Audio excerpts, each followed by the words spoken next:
terjadi perbedaan pendapat di antara para ulama tentang hukum masuk ke dalam Masjid Nabawi.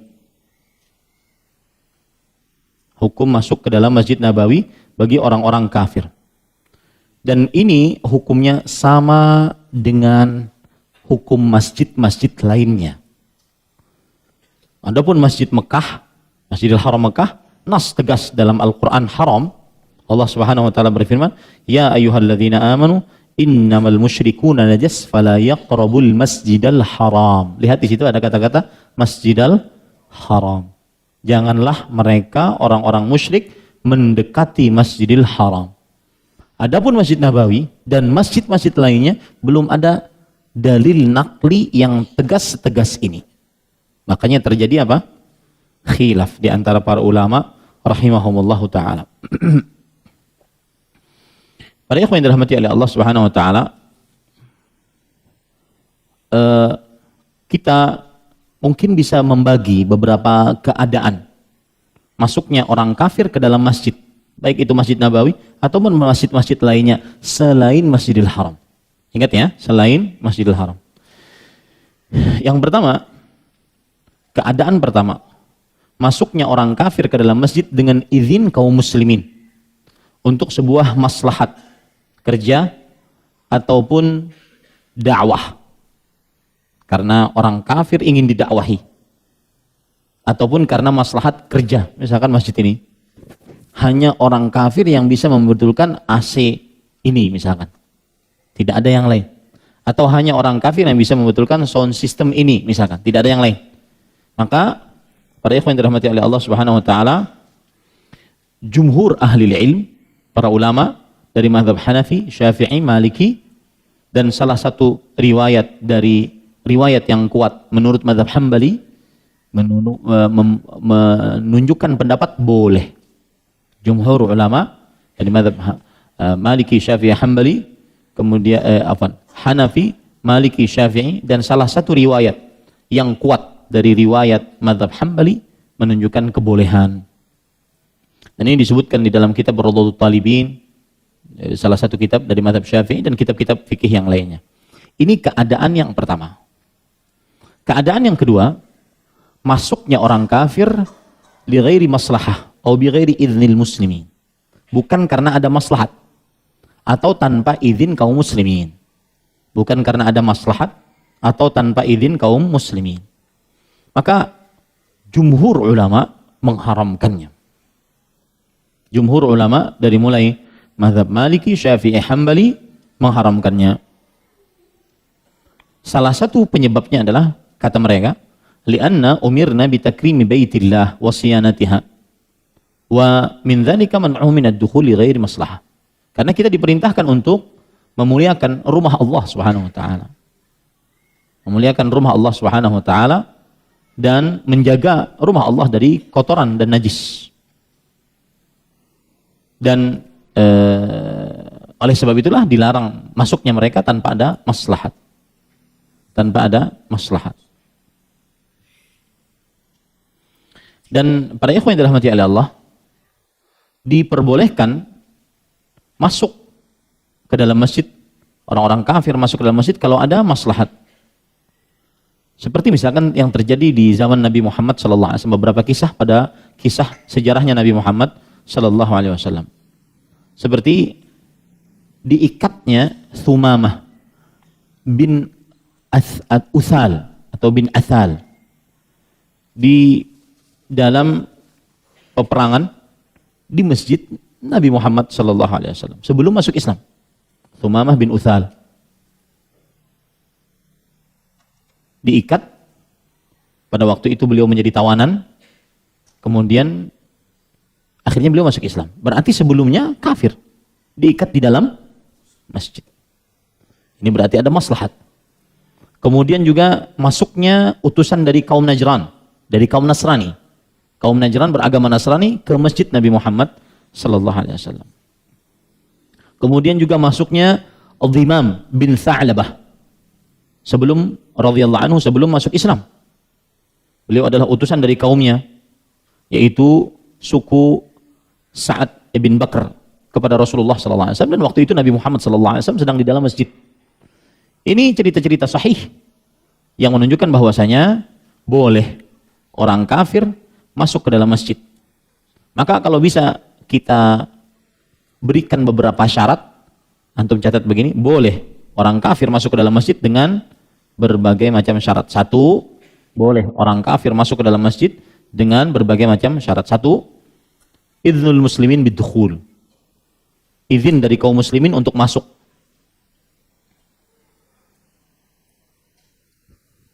Izin kaum muslimin untuk masuk. Saya pernah ke Oman. Kan masjidnya bagus. Kemudian di situ ada pakaian khusus untuk orang-orang kafir boleh masuk ke dalam masjid. Bahkan di zaman sekarang ada lagi yang lebih canggih. Orang-orang kafir tidak perlu untuk melepas sepatu, tapi mereka memasukkan kaki dan sepatu mereka ke dalam sebuah alat. Akhirnya mereka bisa sepatunya itu dilapisi oleh plastik. Ini kalau ada maslahat boleh, dan kalau diizinkan oleh kaum muslimin boleh. Yang kedua, syaratnya adalah ada maslahat yang jelas, seperti mendengar Al-Quran. Itu salah satu yang memberikan pengaruh ke dalam hati orang-orang kafir. Melihat orang-orang yang sholat, mengenalkan tentang Islam, dan seterusnya. Kemudian syarat yang ketiga, alla yakuna fi dukhulim ibtidhalun lil masjid. Jangan sampai masuknya mereka menghinakan, merusak, merendahkan, mengotori masjid. Ya. Seperti mereka masuk dengan pakaian-pakaian yang tidak menutup aurat, atau masuknya para orang-orang kafir dengan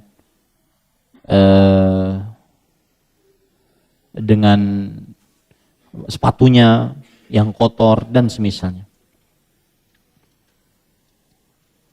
Dan juga seperti misalkan mereka melanggar syariat-syariat Islam, diantaranya mengumumkan barang yang hilang, kamera hilang misalkan diumumkan, ini nggak boleh. Nabi Muhammad SAW melarang untuk orang-orang kafir masuk ke dalam masjid. Melarang orang-orang untuk mengumumkan barang yang hilang, itu maksud saya. Baik. Ini menunjukkan bahwasanya kalau seandainya masuk ke dalam Masjid Nabawi atau masjid-masjid lain selain Masjidil Haram, maka boleh dengan syarat. Boleh dengan syarat. Baik. Kemudian ahibati hafizakumullah taala,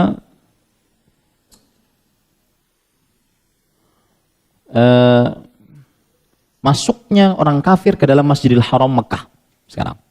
Permasalahannya sekarang masuknya orang kafir ke dalam Masjidil Haram Mekah. Para ulama bersepakat bahwa diharamkan bagi selain muslim untuk tinggal dan menetap di tanah haram Mekah.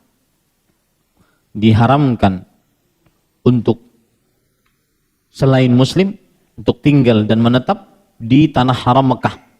Hal ini berdasarkan hadis ayat tadi, surat At-Taubah ayat 28. Ya ayyuhalladzina amanu innamal musyrikuna najas fala yaqrabul masjidal harama ba'da 'amihim hadza. Perhatikan baik-baik ayat ini. Hai orang-orang beriman, sesungguhnya orang-orang yang musyrik itu najis, maka janganlah mereka mendekati Masjidil Haram sesudah tahun ini.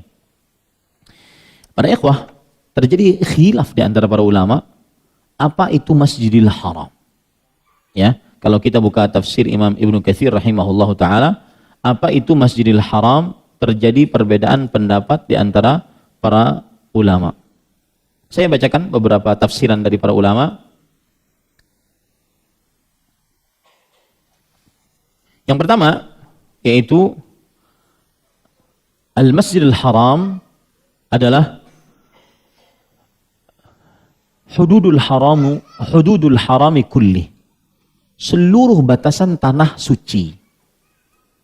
Seluruh batasan tanah suci atau tanah haram di kota Mekah, bukan hanya Masjidil Haram. seluruh batasan tanah suci. Bukan hanya Masjidil Haram yang ada Ka'bahnya. Yang ada Ka'bahnya. Dengan dalil Allah Subhanahu wa taala berfirman tentang Isra'nya Nabi Muhammad sallallahu alaihi wasallam. Subhanalladzi asra bi 'abdihi lailan minal Masjidil Haram. Maha suci Allah yang mengisrakan hambanya di malam hari dari Masjidil Haram. Nah, waktu itu Nabi Muhammad SAW tidak sedang berada di Masjidil Haram yang ada Ka'bahnya, tetapi di rumahnya Ummu Hani. Di rumahnya Ummu Hani di luar Masjidil Haram. Nah, ini menunjukkan bahwasanya yang dimaksud dengan Al-Masjidul Haram adalah hududul harami kullih, yaitu batasan tanah haram, tanah suci seluruhnya. Makanya ini juga berpengaruh dalam hukum fikih yang lain, yaitu tentang salatun fi Masjidil Haram bi mi'ati alfi salah fi masiwahu. Salat di Masjidil Haram senilai dengan 100.000 salat dibandingkan masjid-masjid lainnya. Masjidil Haram ini apakah masjid yang ada Ka'bahnya atau seluruh tanah suci? Kalau seandainya seluruh tanah suci, maka berarti sholat di hotel, sholat di masjid-masjid lainnya juga mendapatkan 100.000 sholat, satu kali sholatnya. Wallahu a'lam, saya lebih condong daripada pendapat ini. Dan ini menunjukkan kemuliaan tanah Mekah. Bahwasanya yang dimaksud dengan Al-Masjidil Haram adalah apa? Seluruh tanah haram atau tanah suci. Makanya para ulama bersepakat bahwa selain muslim diharamkan untuk berdomisili bertempat tinggal di tanah haram, bukan hanya di Masjidil Haram. Taib. Bisa dipahami itu. Sekarang mereka berbeda pendapat dalam masalah masuk dan mengunjungi pada waktu yang terbatas. Orang kafir masuk ke dalam tanah haram ataupun Masjidil Haram pada waktu yang terbatas. Maka jumhur ulama dari mazhab Syafi'i, Hambali mengatakan la yumakkanu minal kafir min dukhuli hududil haram. Orang kafir tidak boleh dibiarkan masuk ke batasan tanah haram. Ini pendapat yang pertama. Berdasarkan ayat tadi, surah Taubah ayat 28 tadi. Ya, ayat 28 tadi. Adapun mazhab Maliki mengatakan bahwasanya boleh orang kafir masuk dan tinggal ke dalam tanah batasan suci haram dengan izin atau dengan aman. Yang tidak diperbolehkan adalah masuk ke dalam Masjidil Haramnya menurut mazhab Maliki. Yang tidak diperbolehkan adalah masuk ke dalam Masjidil Haramnya. Ini pendapat yang kedua, mazhab Maliki. Pendapat yang ketiga, bahwa mazhab Hanafi, subhanallah, boleh masuk ke dalam masjid seluruhnya, mau tanpa izin atau dengan izin, ada hajat atau tidak ada hajat, masuk ke dalam masjid mana saja, sampai Masjidil Haram boleh masuk, sampai Masjidil Haram boleh masuk. Lalu mereka mendapati ayat tadi bagaimana mazhab Hanafi ini? Jangan dikira mereka itu sembarangan, mereka para ulama besar. Imam Abu Hanifah ahli ra'i. Artinya pemahaman terhadap ayat itu luar biasa. Mereka maksudkan ayat itu, wahai orang-orang beriman, sesungguhnya orang-orang musyrik adalah najis, maka janganlah mereka mendekati Masjidil Haram. Kata mereka yang dimaksud mendekati adalah tidak boleh berumroh dalam keadaan telanjang seperti saat mereka awal-awal dahulu. Subhanallah. Ya. Ini tiga pendapat. Jumhur mengatakan tidak diperbolehkan berdasarkan ayat tadi. Lihat, dalilnya sama, betul tidak? Cuma pemahamannya yang berbeda. Wallahu alam, pendapat yang lebih kuat para ikhwah adalah pendapat jumhur. Diharamkan dan tidak boleh dibiarkan orang kafir masuk ke batasan-batasan tanah haram berdasarkan ayat tadi At-Taubah ayat 28. Dan yang dimaksud dengan Al-Masjidil Haram fala yaqrabul Masjidil Haram, janganlah mereka mendekati Masjidil Haram, maksudnya adalah batasan-batasan. Nah. Assalamualaikum warahmatullahi wabarakatuh. Sampai jumpa kembali di World Islam Channel.